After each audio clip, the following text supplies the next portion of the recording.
Ini hidup. Kullun nafsin dha'iqatul maut. Semua yang bernapas pasti bertemu dengan kematian. Ini camat.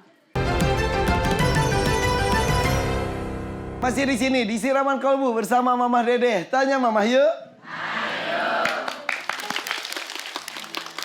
Pergi ke pasar bersama Nyonya.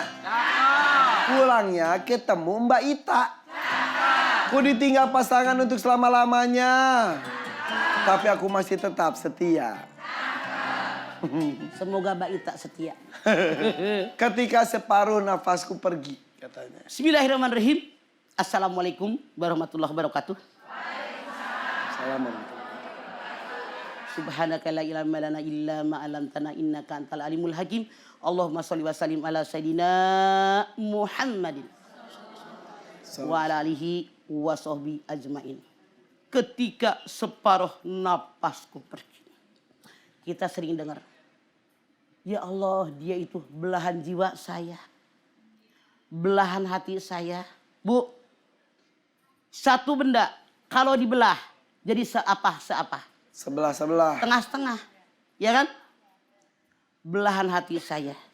Belahan jiwa saya. Artinya saya sebelah, dia sebelah. Ini hidup. Kullun nafsin dha'iqatul maut. Semua yang bernapas pasti bertemu dengan kematian. Ini camat. Calon mati. Kalau capres, cawapres, cagup, cawagub, ada yang jadi, ada yang tidak. Betul? Camat. Mau tidak mau, suka tidak suka, rela tidak rela. Nerima nggak nerima, ridho nggak ridho, wajib ridho. Siapa yang pengen duluan ngacung? Kagak ada yang pengen duluan. Siapa yang pengen duluan? Camat, calon mati. Kita ini semua akan mati. Ini dunia. Ada awal, ada akhir. Ada lahir, ada meninggal. Ada pertemuan, ada perpisahan. Kalau kita menyadari ini adalah dunia. Ada pertemuan, ada perpisahan. Ada awal, ada akhir. Masya Allah. Walaupun separuh napasku diambil pergi kemana, tidak akan terlalu menyulitkan diri kita. Kenapa? Sadar ini dunia. Kenapa ada artikel kayak tadi? Tiap hari nungguin di kuburan sampai jam 2 malam. Anda bayangkan di kuburan, tempat kebun, tempat banyak nyamuk, gelap gulita, sampai jam 2 malam dari pulang kerja, bayangkan. Ini terlalu berlebihan. Walaupun waktu pacaran mereka bilang, sehidup dan semati, aku yang hidup, engkau yang mati. Ada yang begitu, Bu? Walaupun kata Ipan tadi yang pakai kipas angin, kan macam-macam. Kalaupun seandainya Anda, saya, semuanya mencintai seseorang, sangat mencintainya, dalam Islam tidak boleh berlebihan. Kenapa? Rasul bersabda, salasun man kunna fihi wajada halawatan minal iman. Ayyakunallahu wa rasuluhu ahabba ilaihi mimma siwahuma. Wa ayuhibbal mar'a la yuhibbuhu illa lillah. Wa yakrahu ayyuda fil kufri kama yakrahu ayyukdafa finnar. 3 perkara yang kalau ada dalam hati seseorang akan terasa lezat dan manisnya iman. 1. Mencintai Allah dan Rasulnya lebih segala-galanya. Allah Rasulnya nomor 1. 2. Mencintai manusia. Dasarnya karena cinta kepada Allah. 3. Tidak mau kembali ke kuburan. Sebagaimana tidak mau dilemparkan ke api neraka yang luap-luap. Boleh kita punya rasa cinta dengan manusia. Dengan suami, dengan istri, dengan anak, dengan segala-galanya. Tapi Rasul mengajarkan mencintai siapapun tidak boleh lebih cinta kepada Allah dan Rasul. Artinya itu salah. Ya.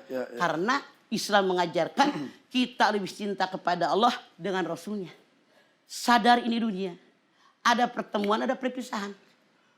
Dulu gak punya suami, sekarang punya. Nanti siap mental. Saya meninggalkan suami atau suami meninggalkan saya. Dulu gak punya istri, siap mental ini dunia. Boleh jadi istri yang meninggalkan saya atau saya meninggalkan istri. Itu hidup. Dan ini mutlak. Pengalaman tiap hari kita melihat tontonan, tetangga dan semuanya. Harusnya ini itibar buat kita. Contoh buat kita. Seandainya pun Anda mencintainya. Ingat, wajar. Karena Allah mengatakan Rabbana ma khalaqta hadza batil. Anda lihat otak kecil di sini. Memori. Semua yang pernah dialami oleh kita, oleh Allah dicatat di sini. Tidak akan hilang sampai mati. Kecuali kalau Anda amnesia, kejedot aspal. Lupa. Ingat.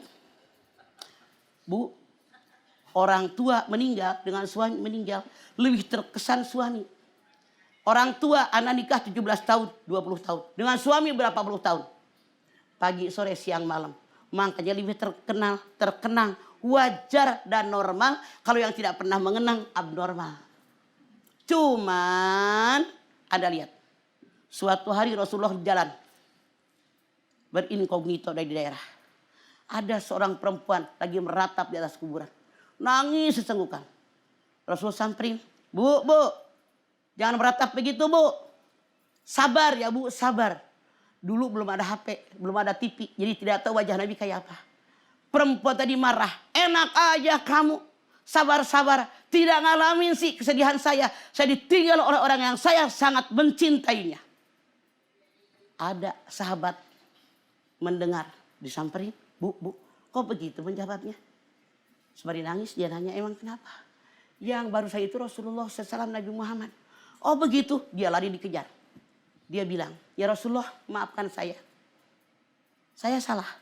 Rasul mengatakan orang yang sabar, begitu musibah datang dia sabar. Sabar itulah yang diterima oleh Allah. Jadi nggak diendapkan dulu. Jadi begitu musibah datang, tak sabar. Itu dapat pahala sabar. Itu dapat pahala. Tapi kalau nunggu baru sabar, beda nilainya. Beda. Coba, kenapa?